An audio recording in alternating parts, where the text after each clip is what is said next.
I think it's safe to say that the most mysterious creature in the world is probably the woman. You never know how to approach them. They are rarely straightforward with you, and have I mentioned, trying to figure out why they're mad at you, you'll probably never figure it out. But the hardest, and probably the most mysterious aspect about women is that you never know how to tell them that you love them.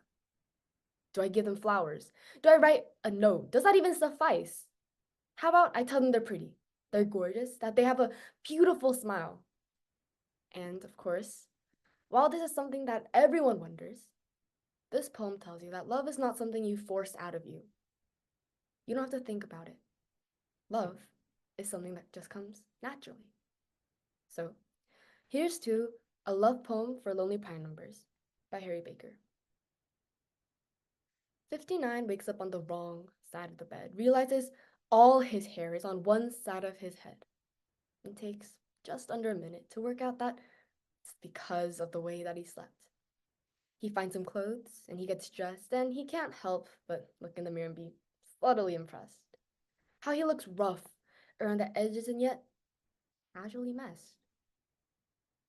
And as he glances out the window, he sees a sight that he just gets blessed with of 60 from across the street.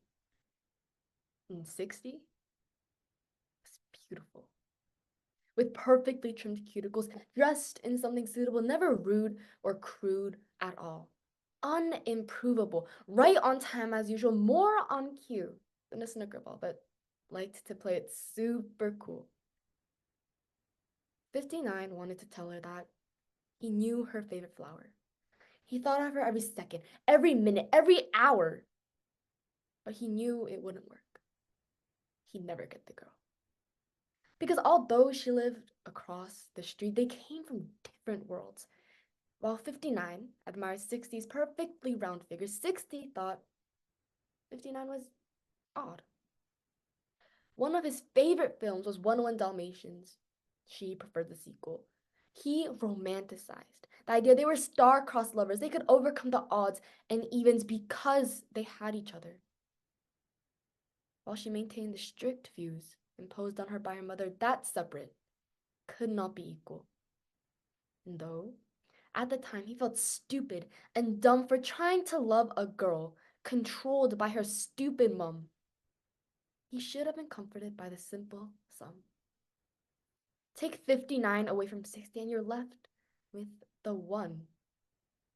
And sure enough, after 2 months of moping around, 61 days later, 61 was who he found. He had lost his keys and his parents were out, so one day after school, he went into the house. As he noticed the slightly wonky numbers on the door, he wondered why he had never introduced himself before. As she let him in, his jaw dropped in awe. 61 was like 60, but a little bit more. She had prettier eyes and an approachable smile, and like him, rough around the edges, casual style. And like him, everything was in disorganized piles, and like him, her mom didn't mind if friends stayed a while. Because she was like him, and he liked her. He reckoned she would like him if she knew he would like her. And it was different this time. I mean, this girl was wicked. So he plucked up the courage and asked for her digits. She said, I'm 61. He grinned, said, I'm 59.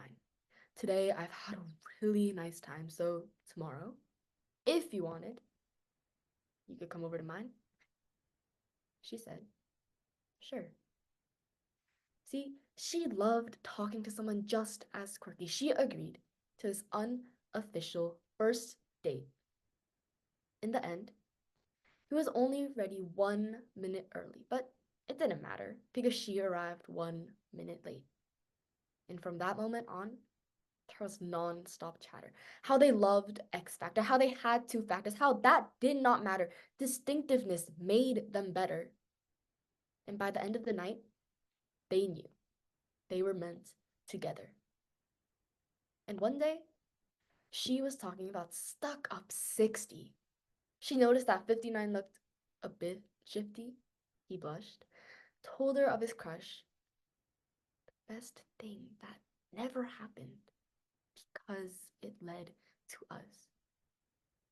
61 was clever.